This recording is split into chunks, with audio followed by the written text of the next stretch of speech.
Nós estamos começar? fazendo... Vamos começar. Né? Vamos começar.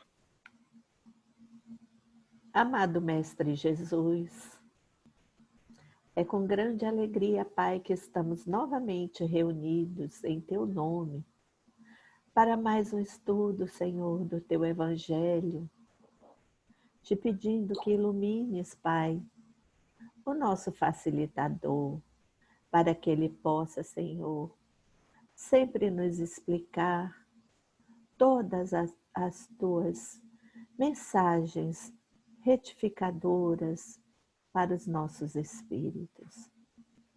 Pai, abençoa todos que aqui estão, encarnados e desencarnados, em busca desse lenitivo, Pai, para nossas almas, de todo esse aprendizado. Senhor, olha por todos nós, inclusive pelos nossos amigos que não puderam estar conosco hoje. Abençoa-nos, Pai, que possamos receber a Tua luz a fim de clarificar todos os Teus ensinamentos e que possamos colocá-los em prática. Fica conosco, hoje e sempre. Que assim seja. Graças a Deus. Bom, então vamos lá. Nós estamos no item 4, né? Abandonar pai, abandonar mãe, abandonar filhos. Isso. Beleza? Beleza. No capítulo 23. Todo mundo aí preparado? Já. Então vamos lá. Item 4. Aquele que houver deixado pelo meu nome. Então, tem que ser nessa condição, né? Aquele que houver deixado pelo meu nome. A sua casa, os seus irmãos,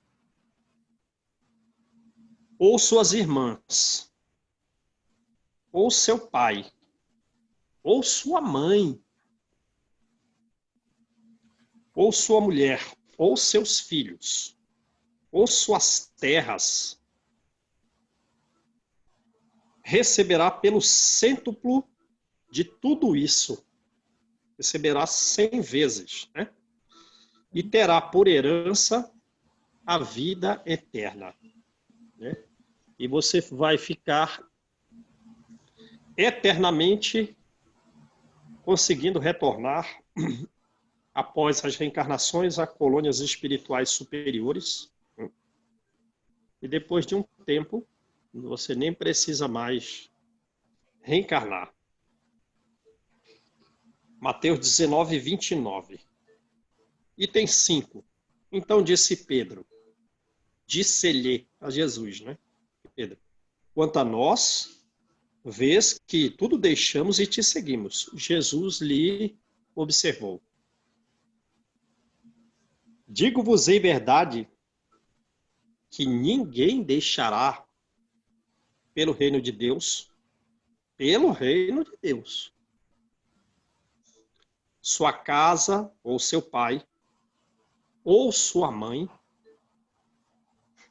ou seus irmãos, ou sua mulher, ou seus filhos, que não receba já neste mundo. Então, aquele foi uma promessa futura, apesar da grande promessa de ser 100 vezes mais do que aquilo que ele deixou. E ainda tendo por herança a vida eterna. Aqui não. Aqui já que não receba já neste mundo muito mais.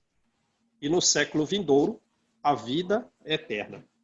Então aí, daqui a 100 anos, você vai receber a vida eterna. Porém, para os que deixaram e seguiram Jesus, já neste mundo começa a receber alguma coisa muito mais significativa. Beleza? E foi o que o Pedro fez, né? Mas, digamos assim, ele não voltava para casa de vez em quando? Voltava. Os filhos dele já não tinham condições digamos, de cuidar da vida por si mesmo, e inclusive incluir a mãe nas tarefas? Sim, tinha. Mas ele abandonou totalmente seus familiares? Não. Quando ele foi para Roma atrás de Paulo, né, receber da carta de que Pedro ia chegar, ele ia chegar com os familiares.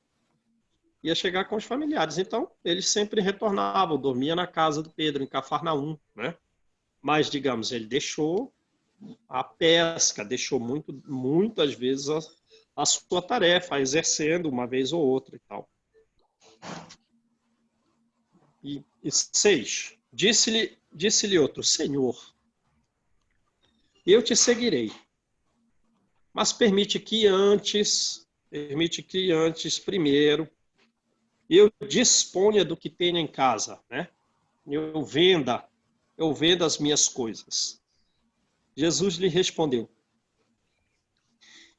quem quer que, tendo posto a mão no arado, olhar para trás, olha aí, né? É o que a gente estava falando. Uhum.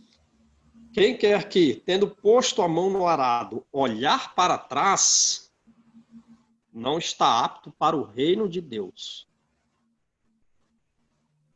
Qualquer erro que nós tenhamos praticado, e nós ainda vamos ser conscientes, nós ainda vamos praticar. Nós estamos em prova, porém, do equívoco, da questão errada na prova, a gente não pode tirar tristeza. A gente não pode tirar uma amargura a ponto de nos deixar sentado à beira da estrada, sem caminhar. Porque depois de uma questão, tem a outra. E geralmente as questões futuras têm a ver com a questão que a gente errou atual. Portanto, aquela questão será repetida. E assim não podemos ficar estacionados na ideia um tanto enovelada na nossa mente do erro praticado. Porque é justamente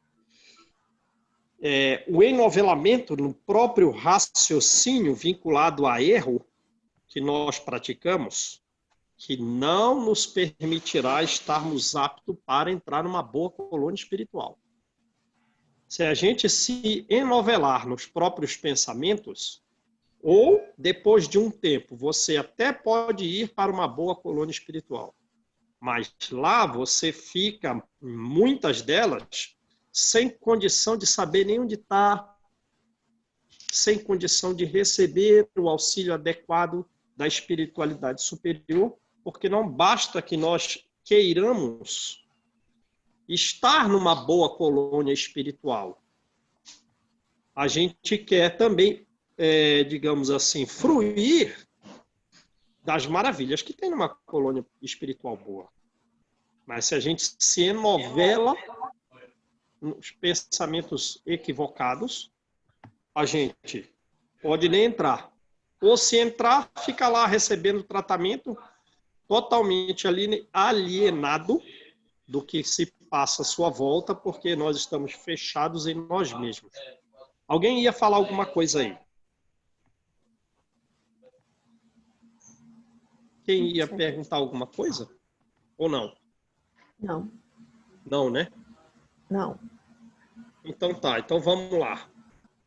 Só que essa parte final aí, que é muito útil, e tem justamente a ver com o ponto principal do texto. Né? Tem justamente a ver com o ponto principal do texto, que é qual?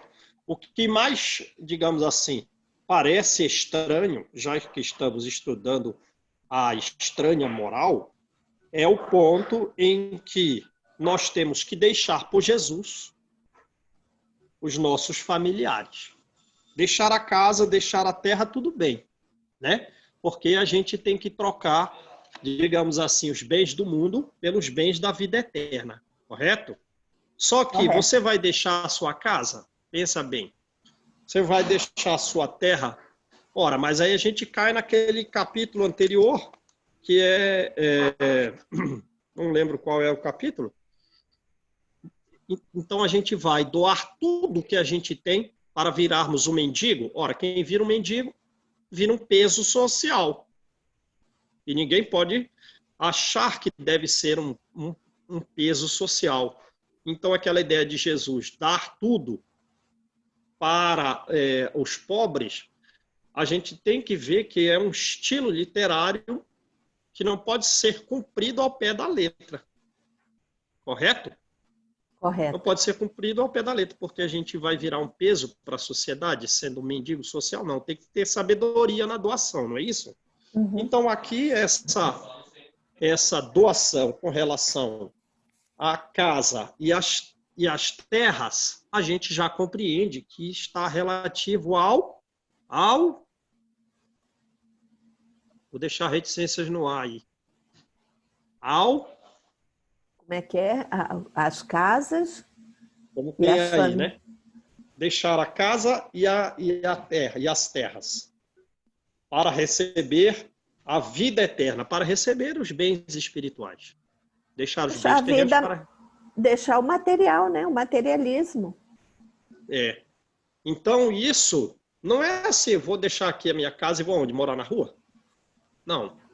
É o desapego Desapegar do materialismo. material. Então, vê que isso aqui, essa mensagem de Jesus, é uma mensagem interna. É uma mensagem com relação às questões internas. É como já Todo falou esse... num dos capítulos aqui, né, João? Que nós só somos administradores. Não, Exato. nada que nos pertence, tá? O meu avô dizia, Exato. caixão não tem gaveta, ou seja, você não vai levar nada. Você vai só com a roupa do corpo. Certo. Exato. Agora, daí, por ser umas questões internas de desapego, a gente tem que incluir essa questão de desapego interno também com relação aos familiares citados na parábola. É. Compreenderam como é a coisa? Uhum. É uma questão interna. Mas a má interpretação deste texto levou muitas pessoas a abandonarem as suas famílias e se dirigirem aos claustros religiosos, sem compreender mais como. Nós não podemos abandonar os nossos familiares, porque a gente já estudou que eles são os nossos deveres, eles são as nossas obras. E você não abandona as suas obras, você não abandona os seus deveres. Então, uma interpretação equivocada, não do ponto de vista interno, levou pessoas a externamente abandonarem os seus e se dirigirem aos claustros. Mas não foi isso que Jesus quis dizer, não. Há um equívoco interpretativo aqui. Beleza? Beleza. Primeiro ponto. Vê como essa mensagem é, de certa forma, complementar à mensagem do item 1. Porque a mensagem do item 1 diz assim, vem uma multidão atrás de Jesus, ele se voltou, olha, quem está amando mais ao seu pai, à sua mãe, aos seus filhos, irmãos, não pode ser meu discípulo. Quer dizer, e agora ele está falando em abandono. Certo? No item 4, 5 e 6, ele vai falar relativo ao abandono. No item 1 e 2, ele fala de ame-me mais do que os seus familiares. Então, as mensagens têm caráter complementar. Amando-os menos do que a Jesus internamente, abandone-os. Agora no 4, 5 e 6, internamente para se vincular mais a mim. São mensagens complementares. Ame-os menos e se vincule mais a mim internamente. Aí eu percebi ontem que, pelo que vocês falaram, alguns, não ficou bem claro o entendimento de Emmanuel a respeito disso. Mas o que o Emmanuel falou na aula passada? Primeiro, temos deveres para conosco. Nós devemos nos equilibrar, transformar o nosso caráter, vinculando-nos a Jesus, para depois auxiliarmos os nossos. Compreenderam bem como é a coisa? É aquilo assim, ó, primeiro você tira a trave do seu próprio olho, para depois você tentar tirar o cisco do olho do outro. Quer dizer, o que quer dizer essas passagens? Ame menos aos seus, ame mais a Jesus. Internamente os abandone para se vincular primeiro a Jesus. Ele está dizendo justamente para que um médico só vai auxiliar o outro se ele se tornar um bom médico. Alguém só vai auxiliar os outros se primeiro for um bom psicólogo. Então ele está dizendo, primeiro você tem que se vincular aqui, senão vocês vão ficar numa guerra sem fim aí. Ora, porque vê como foi que Jesus, digamos assim, abandonou. Como foi que Jesus renunciou? Né? Lembra? Os amigos o abandonaram. Certo? E entristecidos, ele apareceu na ressurreição gloriosa. Correto? Aqueles que o crucificaram, ele deixou para eles o evangelho como caminho para o progresso. E ele jamais descuidou das criaturas. Correto? Então, não é que nós devemos, digamos, abandonar os nossos, vamos para um mosteiro, vamos, para um mosteiro no Tibete, ou vamos para... Não é isso. Vamos internamente nos vincular a Jesus e abandonar a ideia de que um determinado atrito com os nossos familiares vai fazê-los melhorar. Não devemos ter esperança de uma melhora muito significativa dos nossos parentes que convivem conosco num prazo curto, num prazo terreno. Temos que relembrar de que Kardec disse que o fortalecimento dos laços espirituais vai ocorrer futuramente. Mas nós devemos nos vincular a Jesus e trabalhar pelos nossos, desvincular internamente dos nossos, não entrar nos atritos achando que um diálogo ali, depois de uma certa coisa, uma coisa ou outra, vai produzir uma melhora significativa, digamos assim, terrena nessa vida atual dos nossos. Não vai. Ô, João, a gente poderia relacionar isso aí com a reforma íntima mesmo? A reforma íntima, nossa primeira... Isso aí estaria nos vinculando mais a Jesus, né? Porque a partir do momento que você se reforma, você vai ser um cristão melhor, um homem melhor, né? Exato. Então, isso aí é o relacionamento, então. Seria a reforma íntima. Isso é abandonar os seus... Sai dessa vinculação mental com teus aparentes, porque eles são incompreensíveis, porque eles são ingratos, porque eles são cruéis. Sai dessa vinculação mental. Abandona isso, porque isso é um processo obsessivo.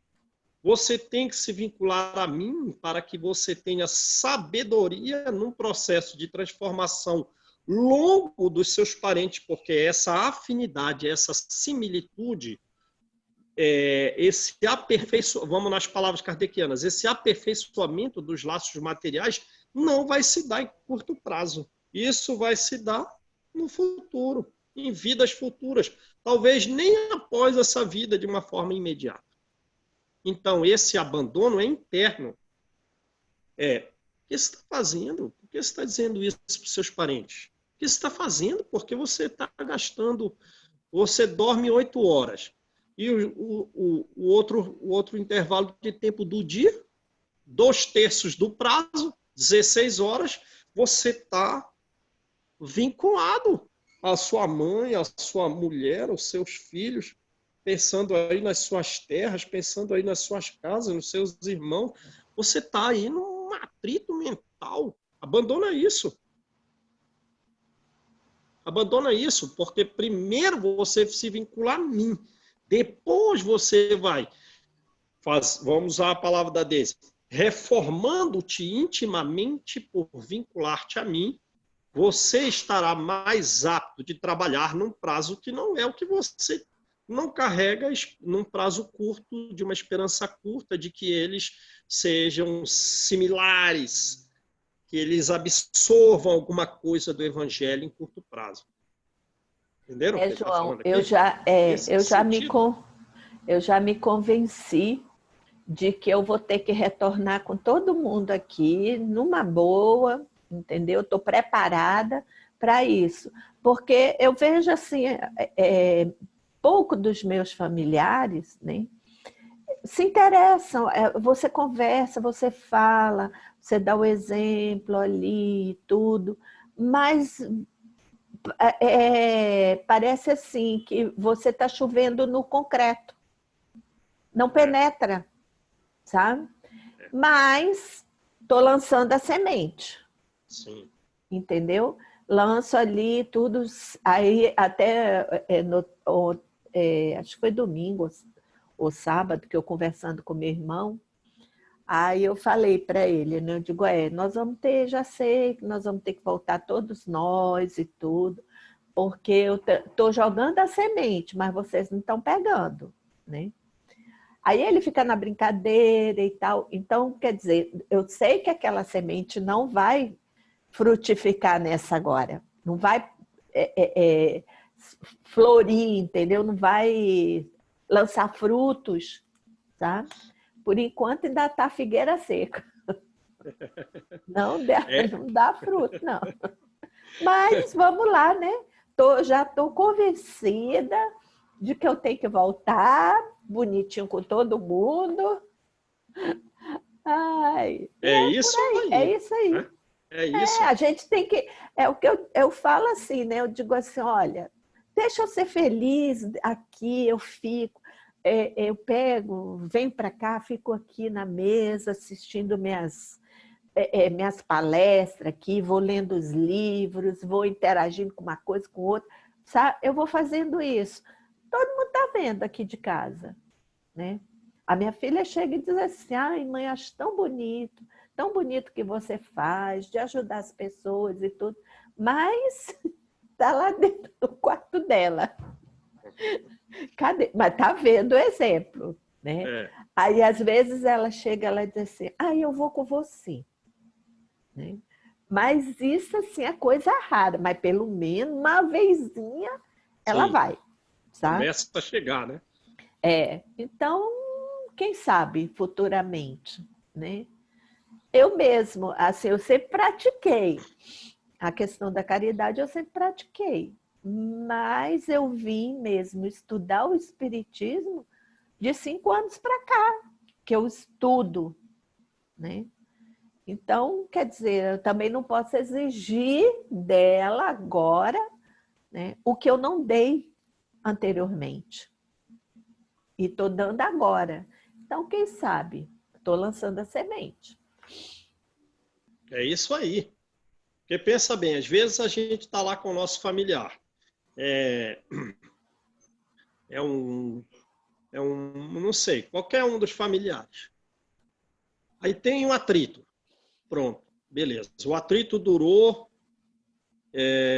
num encontro, 15 minutos, 10 minutos, 5 minutos. Foram palavras indevidas trocadas. Beleza. Que nos faz recordar a mensagem de Paulo no Evangelho, né? Às vezes você começou, você botou mais lenha, beleza. Aí daqueles 5 minutos, você faz virar um mês, você faz virar 2 meses, porque o seu pensamento está ali. Seu pensamento está ali, pensando naquilo, pensando. Abandona isso. Abandona isso. Se vincula a Jesus. Primeiro te reforma. Primeiro te equilibra. Que equilíbrio é esse? Como é que você vai tirar o cisco do olho alheio sem perceber que tem uma trave no seu? Então, o seu Olha, isso aí temperamento até que está esquisito. Isso aí até que eu faço, João, porque eu costumo assim, se eu falei uma coisa, falei, entendeu? Mas eu não fico, ai meu Deus, isso, ai eu fiz isso, ai eu falei aquilo, ai, eu não fico, entendeu? E para mim é o seguinte, falei ali, a gente teve ali um entrave, ou eu e meu marido, ou eu e minha mãe, ou eu e minha filha, teve ali aquele entrave, mas acabou dali, eu tô de boa com todo mundo, sabe? Eu não fico remoendo, ai, porque olha, você falou isso, ai, porque aí, você falou aquilo, por isso que eu falei. Não, eu não fico remoendo, porque eu acho que não vale a pena. Falou, acabou ali, então pronto, sabe? Tô de boa de novo. E assim também, sabe? Eu tinha com meus colegas de trabalho. Eu chegava, eu falava, às vezes mais áspero e tudo, né? Mas terminou dali, eu estava de brincadeira ali e tal, de boa. Sabe? Eu não tenho aquela coisa de guardar raiva, rancor, ódio, nunca tive. Mesmo com pessoas que, assim, me fizeram troços errados, entendeu? No serviço público, você sabe que você está sempre tem alguém querendo puxar teu tapete. Sempre. E sempre está criando, olha, fulano falou isso, fulana falou isso, falou aquilo, falou não sei o quê. Aí chegava no meu ouvido, eu ia. Eu chamava A e B para quem falou, eu dizia assim, vem cá, eu falei isso. Tá? Eu não falei. E aí eu fazia aquele entrave ali e terminou ali, para mim acabou. Aí o pessoal dizia, às vezes eu estava conversando com aquela pessoa que tinha dito que eu falei, aí estava ali conversando, batendo papo, rindo e tal. Aí tinha gente que chegava comigo e dizia assim, você é doida, porque ela falou de você, você está ali e tal, não sei o quê, rindo, de brincadeira. Eu digo, ih, passou, esquece, menina, sabe? Para mim, eu sempre fui assim. Não sei se estou errada, se estou certa, mas eu nunca fui de ter, porque fulana me fez isso. Então não falo mais com fulana e tal, não quero saber de fulana. Não. Para mim, de boa. É isso aí. Não podemos entender o que ele está falando aqui? É o abandono interno para que nós nos vinculemos a Jesus.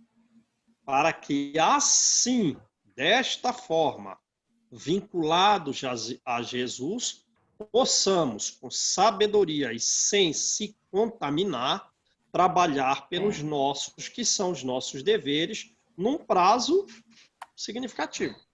Então vamos lá, vamos continuar aqui com Kardec. É isso que Jesus falou, mas o pessoal procurou mosteiros.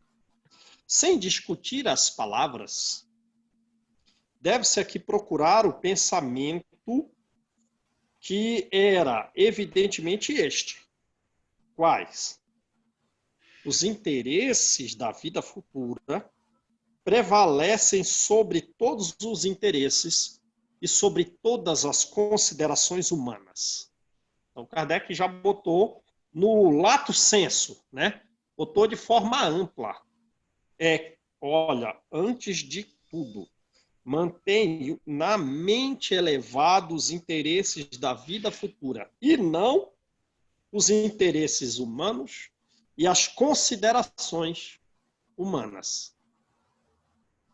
Kardec foi bem claro aqui, né? Porque esse pensamento, ele está de acordo com a essência da doutrina de Jesus, que nos permite nos elevar.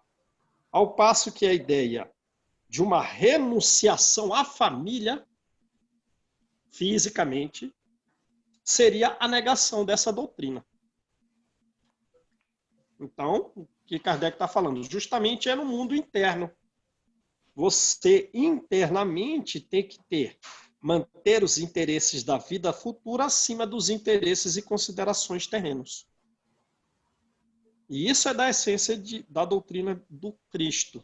Agora, renunciar à família fisicamente, isso é a negação da doutrina. Claro, muito claro. Não temos, aliás, sob os olhos, a aplicação dessa máxima no sacrifício dos interesses e das afeições da família pela pátria? Agora vai haver alguma separação física, mas temporária. Certo? Mas temporária. E nunca interna. Mas foi o que fizeram, né? De certa forma, vou abandonar vocês e vou para um mosteiro. Né? Não. Porque depois o laço nem lembra mais daquela pessoa. Não, aqui não, né? Às vezes há uma separação física pela pátria. Afeições de famílias são deixadas pela pátria. Censura-se um filho por deixar o pai, por deixar a mãe, os irmãos, a mulher e os filhos para marchar em defesa do seu país? Não. Não se lhe reconhece, ao contrário, grande mérito em arrancar-se as doçuras do lar, das expansões de amizade para cumprir um dever? Sim. Verdade. Agora, lembra do livro Os Mensageiros?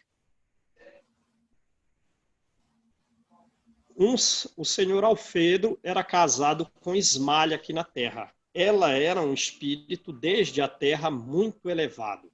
Quando chegou no plano espiritual, ele era muito ciumento, o Alfredo.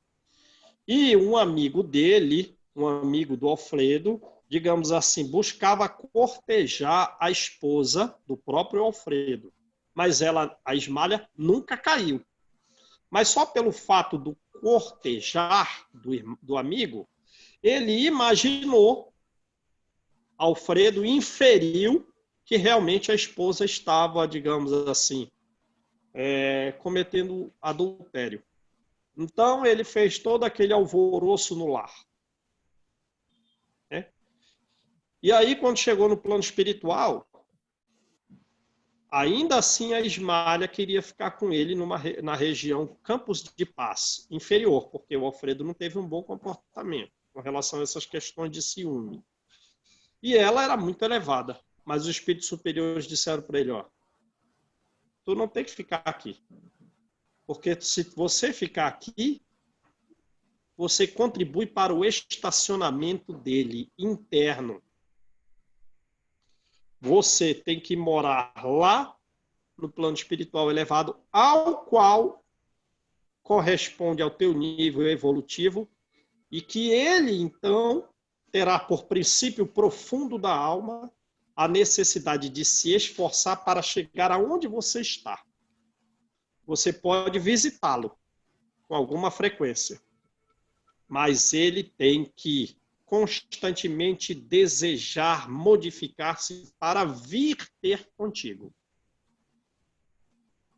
Compreenderam a diferença?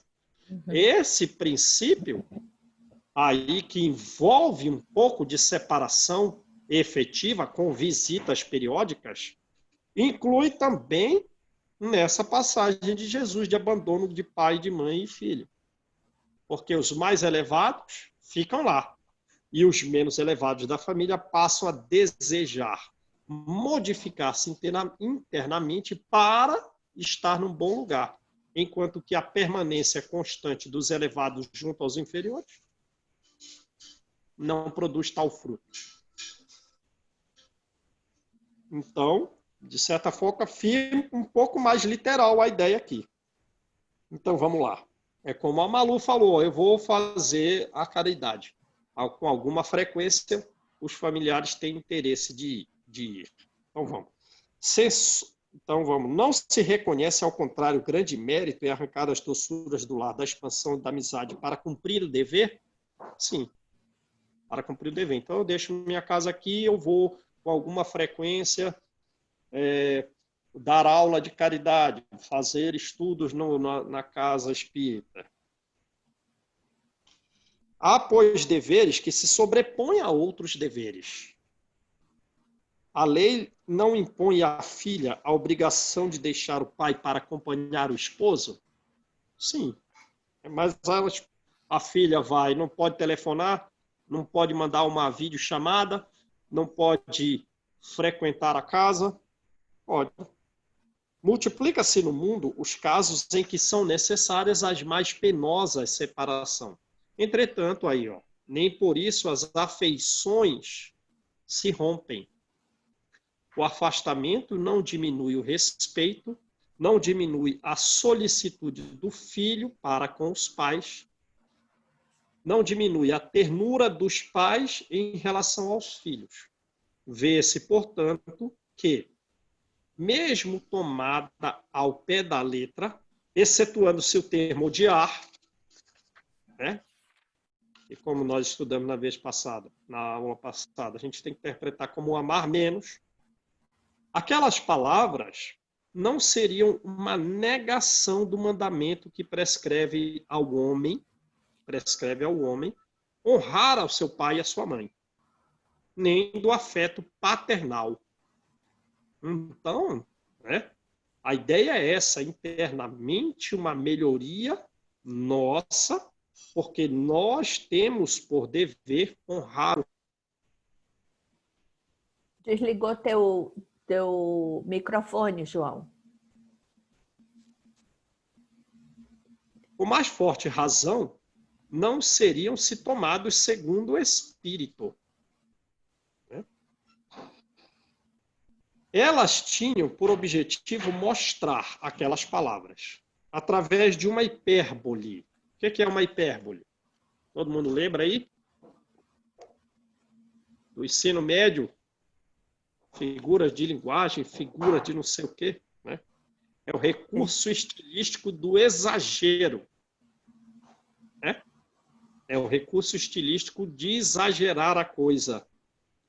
Então, ela tinha por objetivo mostrar aquelas palavras de Jesus, através de uma hipérbole, de um exagero, quão é imperiosa para a criatura o dever de ocupar-se com a vida futura.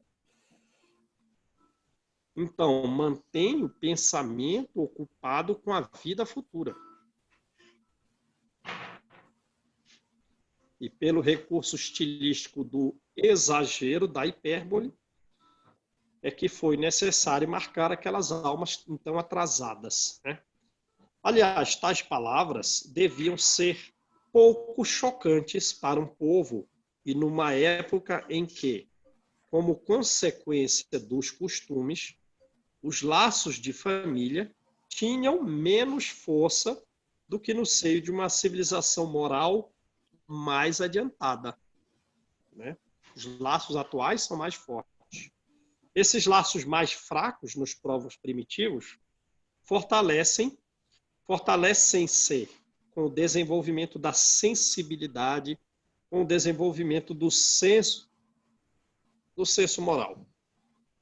A própria separação é necessária ao progresso, viu? Tanto no plano espiritual quanto aqui, algum grau, algum interstício de tempo é necessária essa separação para que haja progresso. Se a Ismália não mora em outro lugar distinto do Alfredo, o Alfredo não vai ter um interesse muito forte de progredir. E aqui, então, também é necessária a separação. Mas tem que manter os vínculos, e são mantidos, né? E tem que haver os encontros periódicos. Tanto entre as famílias como entre as raças, pois elas, se não houver o cruzamento, se não se mesclarem umas às outras, elas degeneram, né? Elas degeneram. Então, tem que haver o cruzamento, nas palavras de Kardec, né? A mistura das raças, até para que haja progresso, né? Inclusive o moral. É uma lei da natureza, tanto no interesse do progresso moral, quanto no interesse do progresso físico. Aqui, as coisas são consideradas apenas do ponto de vista terreno. Agora, o Espiritismo faz com que vejamos a coisa num círculo mais alto, ao mostrar que os verdadeiros laços de afeição são os laços do espírito, são os laços espirituais, e não os laços do corpo. Que aqueles laços, os espirituais, né, aqueles significam mais para trás. Os laços espirituais não se desfazem pela separação, nem mesmo pela morte do corpo. Que, aliás, esses laços se robustecem na vida espiritual pela depuração do espírito. Então, aquele afinamento dos nossos parentes para conosco, isso vai ocorrer no plano espiritual, depois de um determinado tempo. Esses laços vão evoluir. Então, vamos abandonar o vínculo mental de atrito, porque isso não vai resolver. E trabalhar para, mantendo, vamos na palavra de Kardec, os interesses da vida futura na nossa mente, para que, ao longo do tempo, ocorra a depuração dos laços familiares, mais na vida espiritual do que na vida física, ou ao longo de diversas vidas. Então, vamos lá. Ó. Que aqueles laços não se desfazem pela separação, nem mesmo pela morte do corpo, que esses laços se robustecem na vida espiritual pela depuração do espírito. Verdade essa consoladora que dá à criatura uma grande força. Olha como Kardec foi muito sábio aqui. Então, nós temos que ter paciência. Essa é uma verdade consoladora do Espiritismo. Olha o que o Kardec está dizendo. Tem muita gente que lê e não altera os sentimentos em função da leitura. E tem uma pressa infinita de decorar, sem entender e, por consequência, retirar consolo do que está escrito. Sem alterar os seus sentimentos por uma falta de uma reflexão profunda daquilo. Porque qual é a verdade consoladora? Os laços se robustecerão na vida espiritual se nós nos depurarmos. Essa depuração abandona os teus pelo meu nome. Pelo meu nome. Depura-te pelo meu nome. E esses laços estarão robustecidos na vida espiritual. E isso consola. E isso dá uma grande força mental, ou é força física? Uma grande força para suportar as vicissitudes da vida. Para suportar os atritos com os parentes. Compreenderam? Como Kardec foi muito profundo também. Compreenderam aí? Como Kardec foi muito profundo. Aí ele sugere que nós leiamos aqui capítulo 4, item 18. E capítulo 14, item 8. Então vamos lá. E capítulo 4, item 18. Todo mundo lembra, capítulo 4 é que trata dos... Né? Capítulo 4 é que trata da reencarnação. Trata da necessidade de nascer de novo. ninguém pode ver o reino do céu se não nascer de novo. Capítulo 4, item 18. Então, vamos lá. Achei. Está na página 67. Nessa edição aqui, né? O Evandro Noleto Bezerra. Todo mundo achou?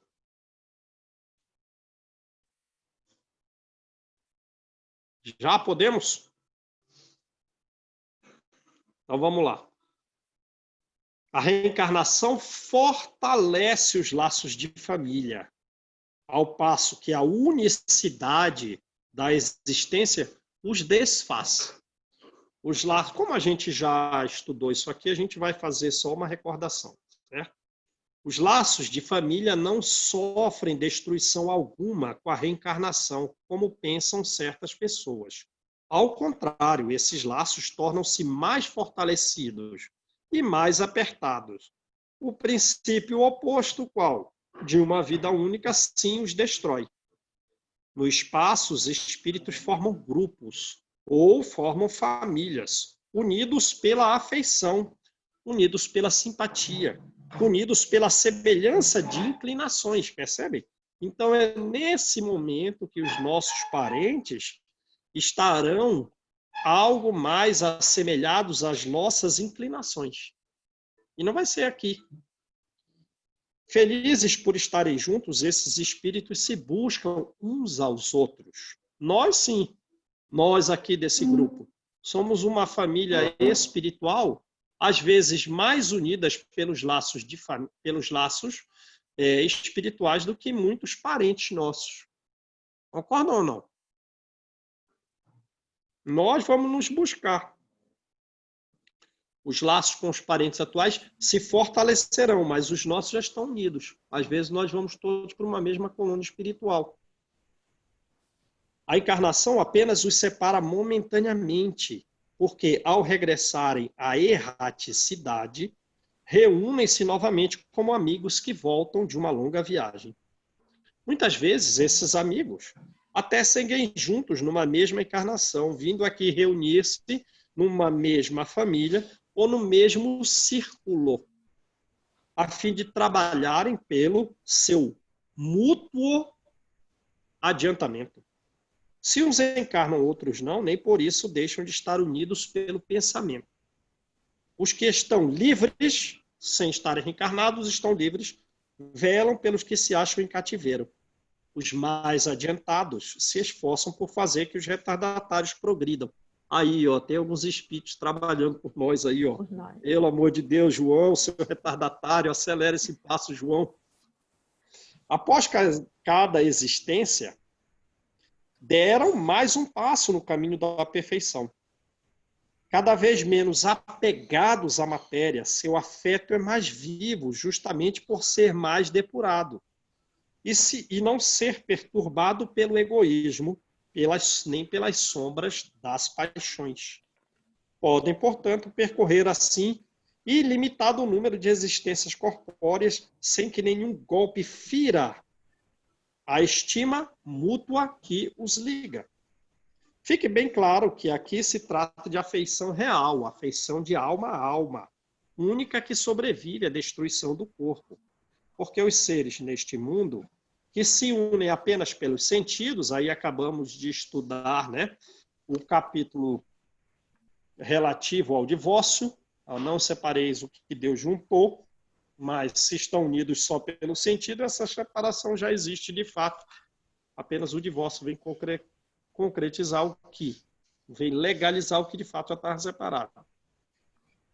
Não tem nenhum motivo para se procurarem no mundo dos espíritos. Somente as afeições espirituais são duráveis. As de natureza carnal se extinguem com a causa que lhes deu origem. Ora, essa causa não existe no mundo dos espíritos, enquanto a alma existe sempre.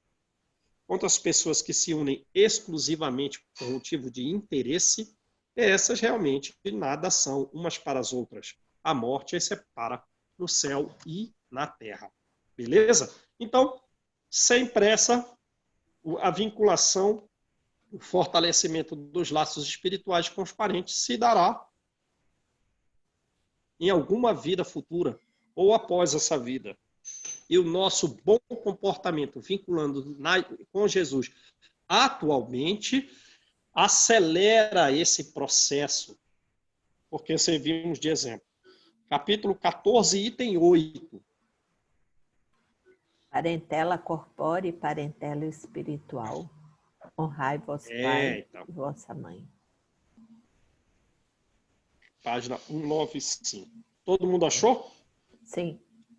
Como a gente também já estudou, vamos só seguir a instrução kardeciana, a sugestão kardeciana, para, digamos assim, colocarmos mais peças desse quebra-cabeça de conhecimento no tabuleiro da nossa mente. Então vamos lá, parentela corporal e parentela espiritual. Os laços de sangue não estabelecem necessariamente vínculos entre os espíritos.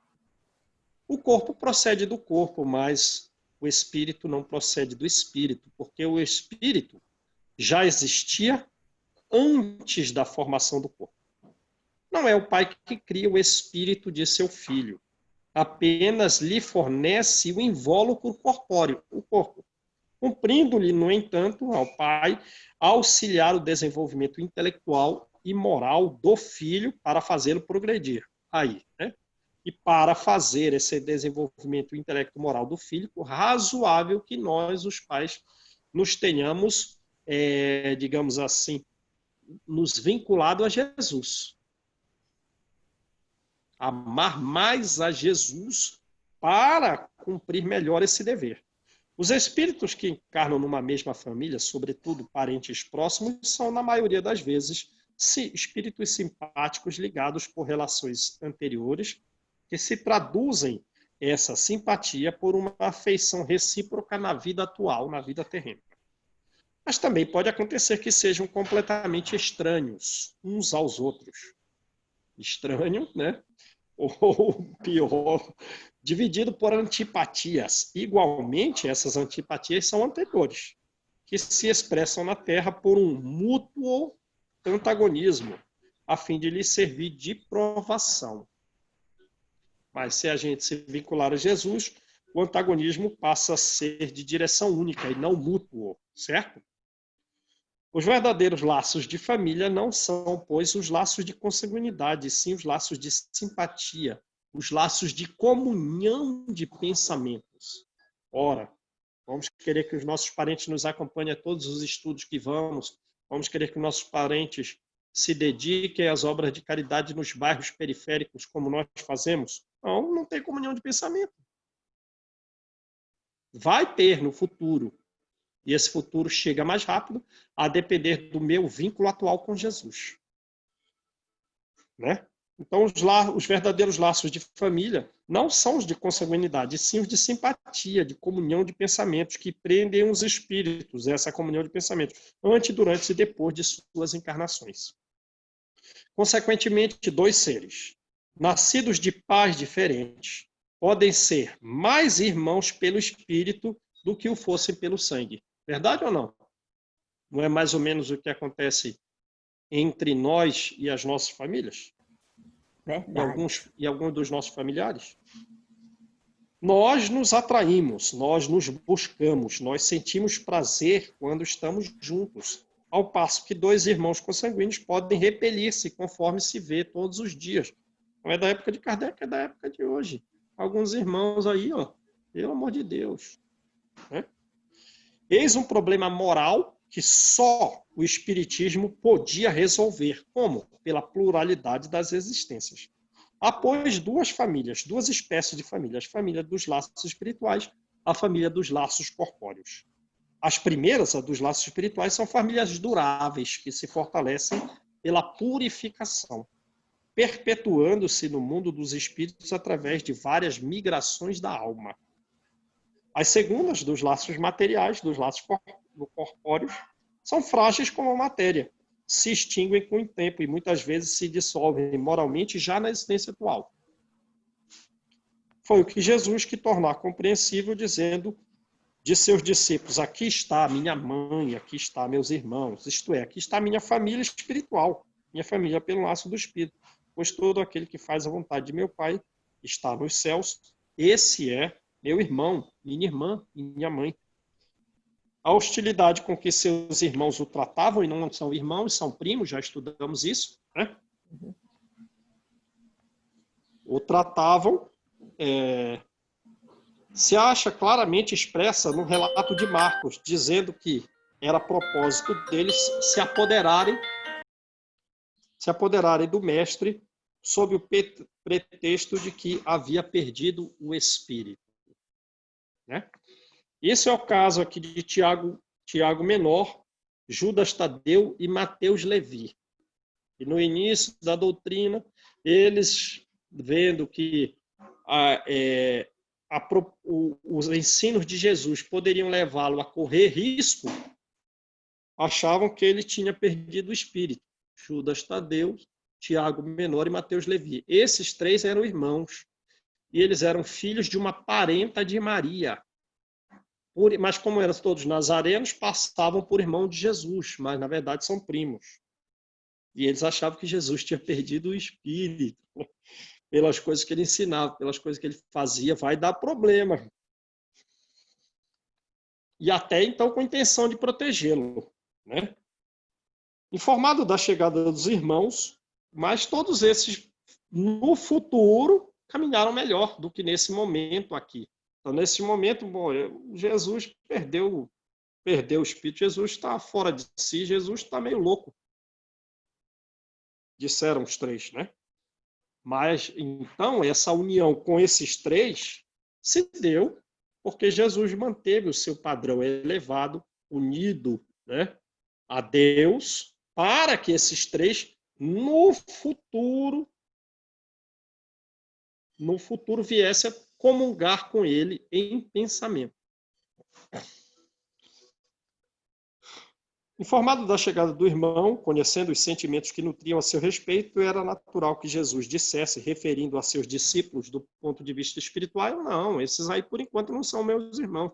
Por enquanto os meus verdadeiros irmãos são esses que estão aqui comigo, porque eles comungam do meu pensamento, enquanto os meus primos que estão lá fora, por enquanto não comungam.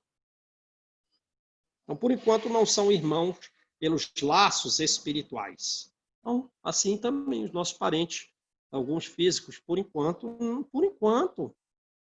não são parentes nossos pelos laços espirituais. E isso não é motivo de nós agirmos com desespero ou preocupação excessiva. Vamos manter nós os vínculos com Jesus, abandonando os pensamentos terrenos, nas palavras kardecianas, abandonando como é que ele diz aqui? As considerações humanas, para que no futuro haja o vínculo. Embora sua mãe estivesse na companhia dele, ele generaliza o ensino, o que não implica de maneira alguma que haja pretendido declarar que sua mãe, segundo o corpo, nada lhe era segundo o espírito, nem que só lhe merecia a indiferença. Sua conduta, em outras circunstâncias, prova suficientemente contrário.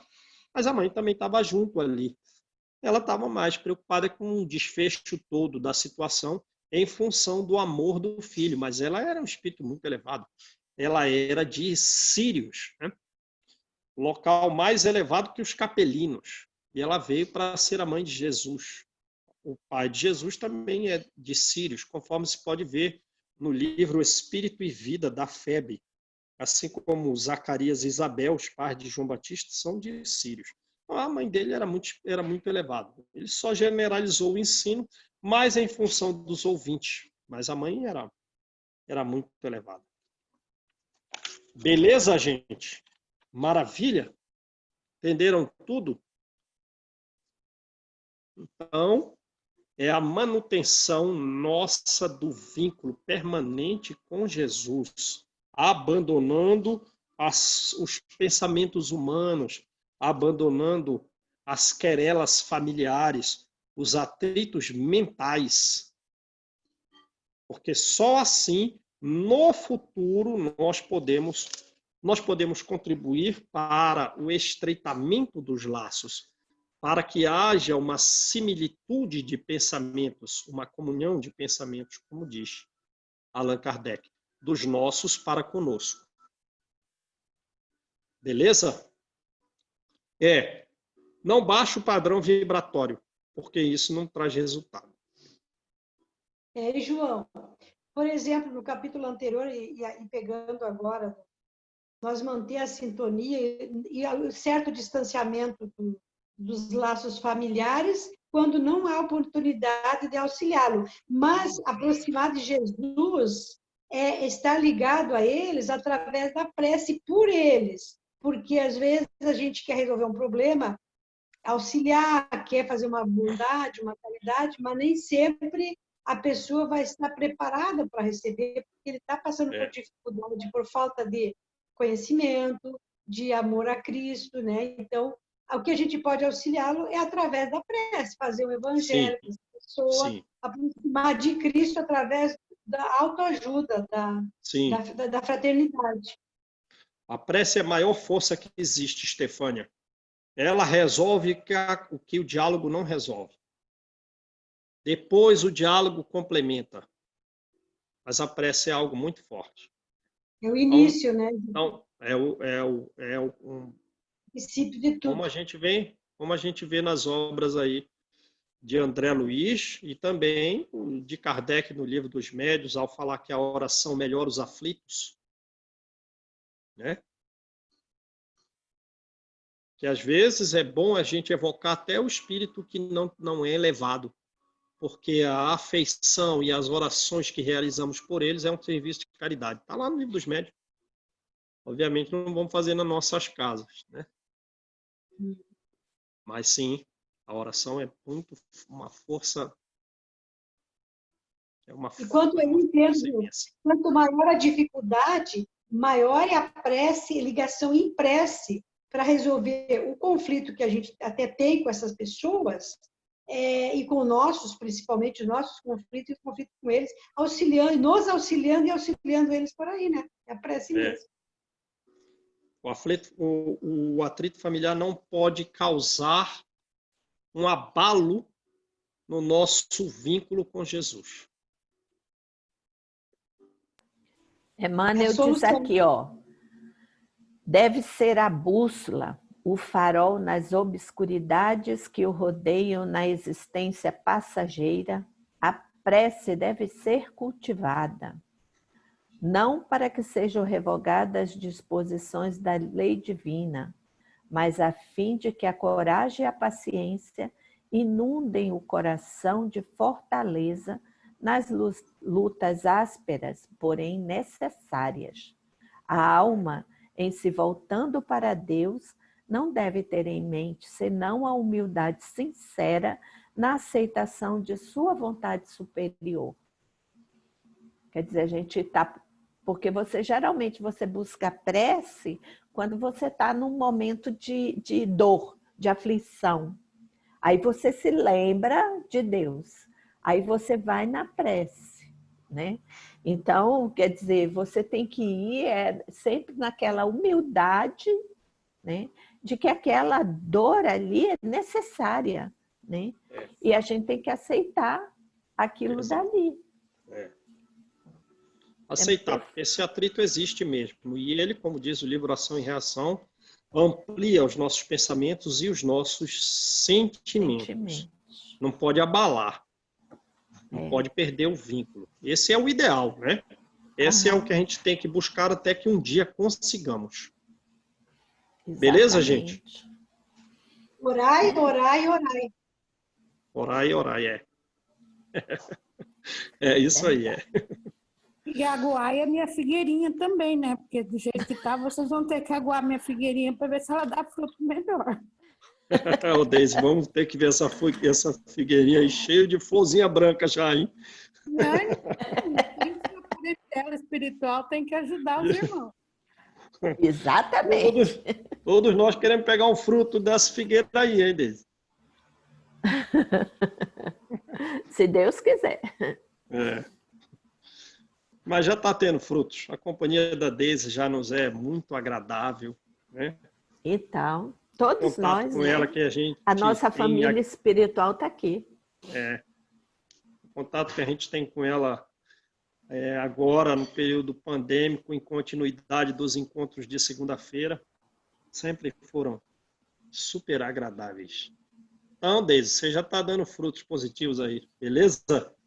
Graças a vocês, né? Porque o espírito zombeteiro aqui fala forte. Tem que fazer oração. Vamos lá, gente. Vamos. Quem faz a prece hoje? Eu vou fazer a oração.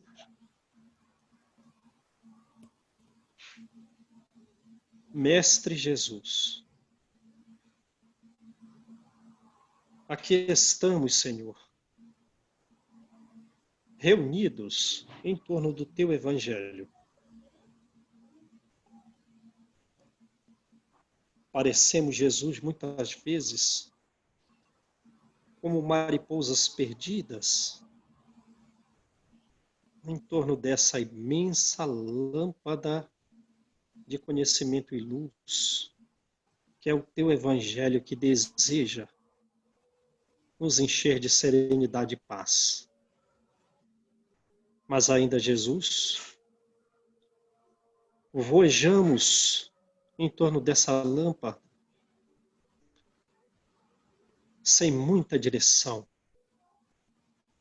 sem conquistar essa paz e serenidade para todos os momentos.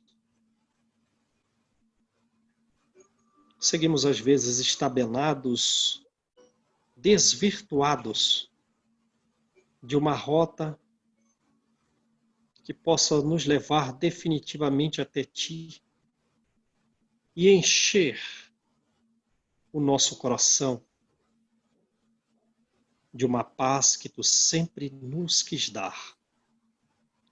Mestre Jesus, tem compaixão de nós e auxilia-nos sempre, Senhor, que ainda que desvirtuados, nós nunca deixaremos de Te seguir, de Te buscar, pois desejamos, primeiramente por nós mesmos, cumprir os nossos deveres, nos equilibrarmos internamente, para que aí sim nos tornemos um espelho a refletir a Tua luz, aqueles familiares e outros que nos cercam. Abençoa-nos, Jesus, nesse intento. Auxilia-nos para que consigamos atingir esta meta, mesmo nessa vida, purificando internamente os nossos pensamentos e os nossos sentimentos, para que com serenidade e sabedoria, um profundo amor e humildade, entendermos da psicologia humana para auxiliarmos aqueles a quem amamos. Abençoa-nos hoje e sempre. Graças a Deus. Graças a Deus. Tchau, gente. Um abraço. Tchau, Fiquem com gente. Deus. Tchau, até Agora eu amanhã. vou Gente, Todos. muito